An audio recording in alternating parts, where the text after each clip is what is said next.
દિલ્હીના રાજકારણના સૌથી મોટા સમાચાર પ્રાપ્ત થઈ રહ્યા છે કે જ્યાં દિલ્હીના સીએમ અરવિંદ કેજરીવાલે તિહાર જેલમાંથી બહાર આવતા જ મોટી જાહેરાત કરી દીધી છે। સીએમ પદેથી અરવિંદ કેજરીવાલ રાજીનામું આપશે। જી હા, 2 દિવસ બાદ સીએમ પદેથી રાજીનામું આપવાની જાહેરાત અરવિંદ કેજરીવાલે કરી છે।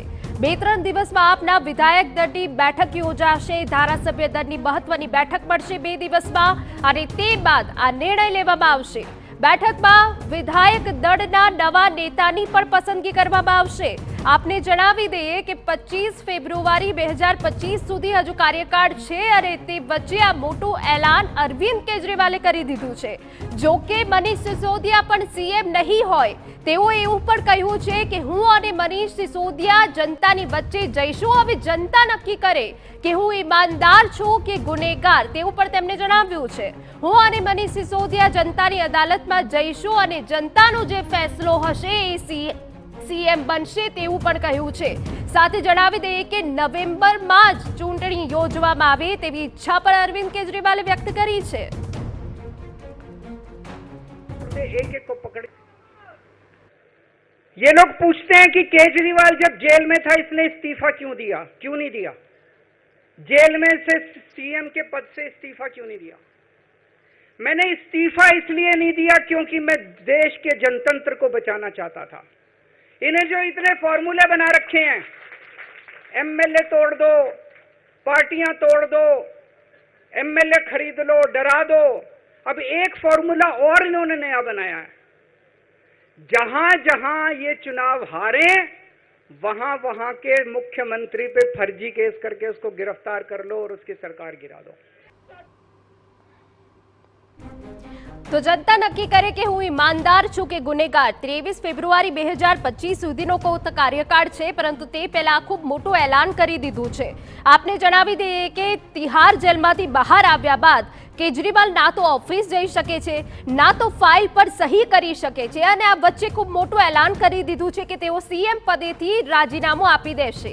આપને જણાવી દઈએ કે 2 દિવસ બાદ ધારાસભ્ય દળની બેઠક મળશે અને આ જ ધારાસભ્ય દળની બેઠકમાં આખરે હવે દિલ્હીના નવા સીએમ કોણ હશે તેને લઈને ચર્ચા કરવામાં આવશે। તેને લઈને નામ નક્કી થઈ શકે છે। જો કે એવી પણ વિગતો મળી રહી છે કે જ્યાં મનીષ સિસોદિયા સીએમ નહીં હોય। રાજકીય વિશ્લેષક જગદીશ મહેતા આપણી સાથે જોડાઈ ગયા છે। જગદીશભાઈ, સીએમ કેજરીવાલે ખૂબ મોટું એલાન કરી દીધું છે, આપ એને કઈ રીતે જોઈ રહ્યા છો? જો બેન, કેજરીવાલની આ જાહેરાત છે એને મમતા બેનર્જીની જાહેરાત સાથે સરખાવવી જોઈએ, કારણ કે જે રીતે ત્યાં કોલકાતામાં એટલે કે પશ્ચિમ બંગાળમાં એક નર્સિસ સાથે રેપ અને મર્ડર કાંડ થયા પછી ડોક્ટરો માનતા નથી, એટલે સિમ્પથી જીતવા માટે થઈને મમતા બેનર્જીએ કીધું કે હું રાજીનામું આપવા તૈયાર છું, હવે તમે કામે ચડી જાઓ। એ પ્રકારની જે સહાનુભૂતિ જીતવાની વાત છે એવી જ આ કેજરીવાલની વાત છે, કારણ કે કેજરીવાલે એમ કીધું છે કે 2 દિવસ પછી હું આ છોડી દઈશ અને વિધાયક દળની બેઠક બોલાવીશ અને એમાં જે કાંઈ ફેસલો થશે એ ફેસલો જે છે હું જાહેરાત કરીશ। પણ એમાં એટલું નક્કી છે કે ભાઈ સિસોદિયા પણ નહીં હોય।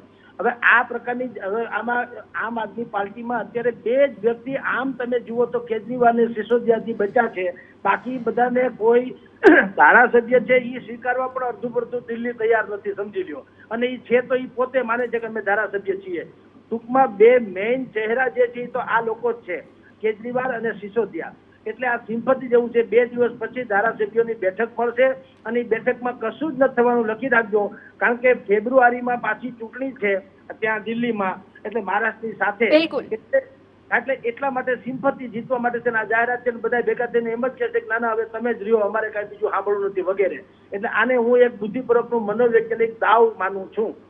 બિલકુલ જગદીશભાઈ, અહીંયા સીએમ પદેથી રાજીનામું આપવાની તો વાત કરી છે, સાથે સાથે કેજરીવાલે નવેમ્બરમાં ચૂંટણી થાય તેવી પણ અહીંયા ઈચ્છા વ્યક્ત કરી છે। તો આવું જો થાય તો આપ માટે ફાયદો થશે? જુઓ, ફાયદો ગેરફાયદો તો જો કે ભાવિના ગર્ભમાં આપણે શું થાય જાણી ન શકીએ, પણ એટલી વાત તો હકીકત છે કે કેજરીવાલનો આ બોમ્બ જે છે સિમ્પથી બોમ્બ તો છે જ, એટલે કે સહાનુભૂતિ તો જીતી શકે। હમણાં જેલથી બહાર આવ્યા છે, કોર્ટમાં પણ કોર્ટે પણ એવું કીધું છે એને કે ભાઈ તમે આને સીબીઆઈને કીધું છે કે ભાઈ તમે જ્યાં સુધી આ માણસની પાસે આરોપ કે તથ્ય ન થાય ત્યાં સુધી તમે એને જેલમાં રાખી ના શકો। એટલે તમે છોડી દો. એનો અર્થ એમ છે કે 50% જીત કેજરીવાલની થઈ ગણાય અને કેન્દ્ર સરકારથી માંડીને બીજા બધાની હાર થઈ ગણાય. હવે એ વાતને આ લોકો સહાનુભૂતિના મોજા ઉપર લઈ જવા માંગે છે કે ભાઈ જુઓ, અમારી પાસે દાગ અમારી પર લગાડવામાં આવ્યો, જે આક્ષેપ, એ આક્ષેપ કઈ પુરવાર તો થયો નથી, 5 રૂપિયા મેળવ્યો એવી વાત તો છે નહીં, અને કોર્ટના ઠપકા સાથે સરકારે અમને છોડી દેવા પડ્યા. એટલે એ સિમ્પથી ઉપર જ છે ને, નવેમ્બરને કઈ પેટમાં દુખતું નથી, 2-3 મહિનાની વાર છે, એટલે કઈ ચૂંટણી જુઓ, આમાં તો ગુમાવવા જેવું કઈ છે જ નહીં. તમે સમજી લો, જે કઈ છે એ બધું કેજરીવાલ તરફથી જઈ રહ્યું છે.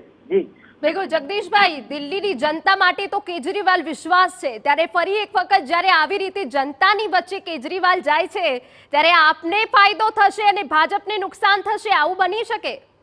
100% એવું જ બની શકે બેન, કારણ કે ભારતીય જનતા પાર્ટીએ દુનિયાભરના ઉથામાં મચાવ્યા, પણ કેજરીવાલની સામે જે આક્ષેપ છે એ આક્ષેપને પ્રજાને ગળે ઉતરે અથવા તો અદાલતને ગળે ઉતરે એવા પુરાવા તો આપી શક્યા નથી.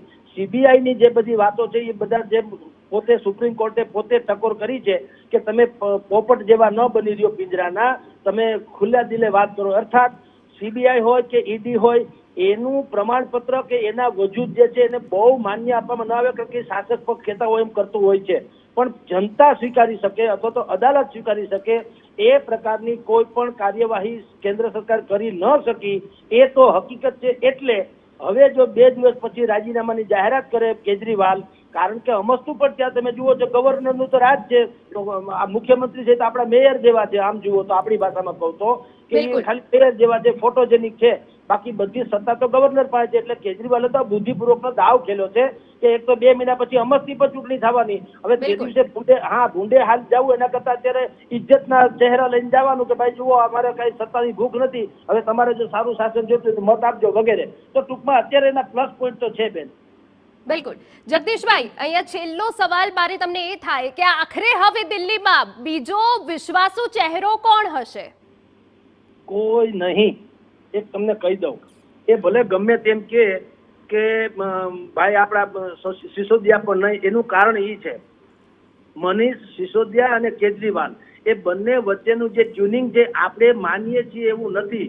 આ ઊંડે ઊંડે પણ કેજરીવાલને એવી આશંકા છે કે ન કરે નારાયણ અને ભાઈને કે મનીષ સિસોદિયાને બેસાડી દેવામાં આવે તો ઝારખંડ જેવી હાલત થાય. ઝારખંડમાં પણ શું થયેલું, જે રીતે ભાઈ જેલમાં ગયા, એમ ભાઈ ત્યાંના મુખ્યમંત્રી જેલમાં ગયા અને એને જેને બેસાડ્યા, હવે તમે જુઓ એને ઉતાર્યા પછી ભાઈ હવે ભાજપમાં ભળી ગયા, અત્યારે હેમંતની સામે, સોરેનની સામે બધું બોલે છે, આપણે બધું જાણીએ છીએ. તો સિસોદિયાના કેસમાં પણ એવું બનવાની સંભાવના છે, અથવા તો સિસોદિયાનું કામ એવું બોલે, ધારો કે જેટલો સમય વધ્યો, હવે લાંબો સમય તો નથી વધ્યો, પણ એની પોપ્યુલારિટી જે છે એ પોપ્યુલારિટી વધી જાય તો કેજરીવાલને કાલ સવારે ભાંગાણ પડે પાર્ટીમાં, એવું બનવા સંભવ છે. એટલે એને આ સિસોદિયાને ચહેરો નહીં બનાવવામાં એવું એને કીધું છે. અને બીજો કોઈ ચહેરો હોય તો એ તો નાઇટ વોચમેન જેવો હશે કે ભાઈ બિલકુલ. આભાર જગદીશભાઈ અમારી સાથે વાત કરવા બદલ. તો તિહાર જેલમાંથી બહાર આવ્યા બાદ અરવિંદ કેજરીવાલે ખૂબ મોટી જાહેરાત કરી છે કે 2 દિવસ બાદ તેઓ